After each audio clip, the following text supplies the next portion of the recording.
Kindness without sharpness will make you prey in a world built for predators.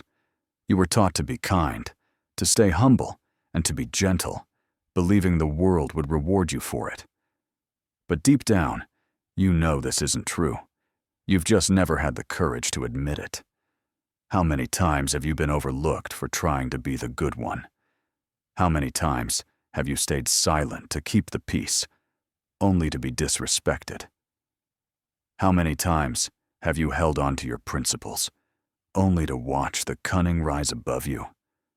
Life doesn't reward goodness, it rewards awareness. And Machiavelli was one of the few brave enough to say it plainly. He didn't write The Prince to teach you how to be moral. He wrote it as a survival guide for those walking among wolves, trying to preserve their soul without losing their life. Machiavelli didn't teach you to be cruel. He taught you to stop being naive. He taught you to stop walking into a game you don't even understand. Because if you don't know the rules, you'll end up a pawn in someone else's plan. Rule 1. Kindness without strategy, the path to being used. The issue isn't that you're kind. The issue is that you don't know how to protect your kindness. You walk through life thinking everyone plays by the same rules, that people will treat you as you treat them. But the world isn't like that. It's filled with predators, manipulators, and people who know how to take advantage of someone like you. Machiavelli warned against this. He saw what many refuse to admit. Human nature, when cornered, isn't noble. It's calculated. People will choose advantage over ethics, and unless you understand this, you will continue to be exploited by your own ideals. Being good isn't the problem. The problem is when you make your kindness transparent and unguarded. Machiavelli said, "It is better to be feared than loved, if you cannot be both." People don't respect what's always available. Kindness without boundaries doesn't inspire loyalty. It invites exploitation.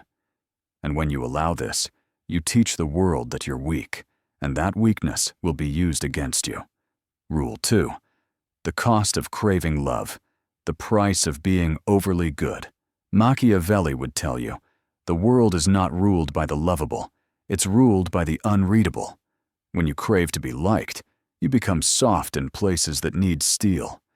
You compromise when you should hold your ground.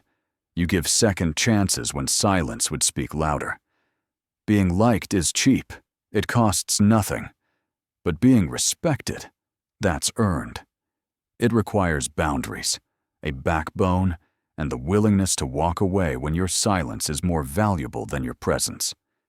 Machiavelli taught us that those who chase love and approval often find themselves ignored. The world respects strength and clarity, not neediness. You must become the kind of person who doesn't seek validation from the crowd, but commands respect on your own terms.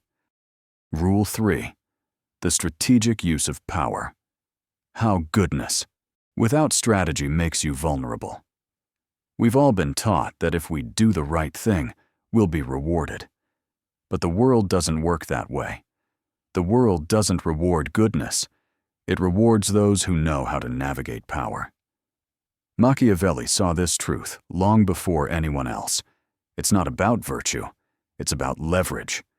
The good men are often overlooked by those more cunning, more ruthless, more aware of how the game is played. The world isn't watching to applaud your purity, it's watching to calculate your usefulness. The man who can weaponize his presence, his words, and his silence is the one who controls the game. Machiavelli's message was simple. Stop being the victim of your kindness. Instead, turn your goodness into a weapon. The world rewards those who act with strategy, not those who act out of moral obligation. Rule 4. The power of image, mastering your presence. You may be the smartest, most capable person in the room, but if you don't know how to manage your image, you'll be overlooked. Machiavelli understood that image isn't deception, it's strategy. It is not necessary to have all the virtues, but to appear to have them, he wrote. People follow those they can't fully predict, not those who give away their essence for free. If you appear passive, soft, or unsure, you become easy to manipulate. If you appear authoritative, confident, and strategic, you command respect before you even speak. You need to curate your presence like a king curates his image, intentionally and with purpose. The more you give, the more people take. The less you give, the more they appreciate it. Rule 5. Strategic silence. The art of saying less power isn't always loud. In fact, silence can be more powerful than speaking. The less you reveal, the more people wonder, and the more they respect the space around you. Machiavelli understood this when he wrote, "A prince must know how to conceal his intentions, not because deception is noble, but because transparency in the wrong hands is suicide." When you speak less, your words carry more weight. Silence forces people to respect you. When you over-explain or give too much, you weaken your position. Strategic silence isn't about being passive. It's about maintaining control. It's about knowing what to reveal and when to hold back. You were never weak. You just needed a strategy. You need to understand that the world doesn't reward the good. It rewards the strategic.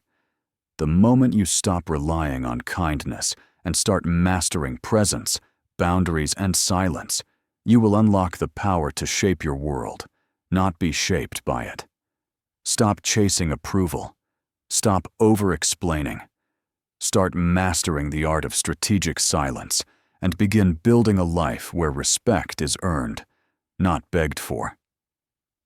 If you're ready to stop being prey and start being the one who commands power, subscribe to Virtù. Don't let others dictate your worth. Master your presence, own your silence, and live by strategy, not morality. Comment below and let me know which principle you're ready to implement first in your life. Your journey toward dominance begins now.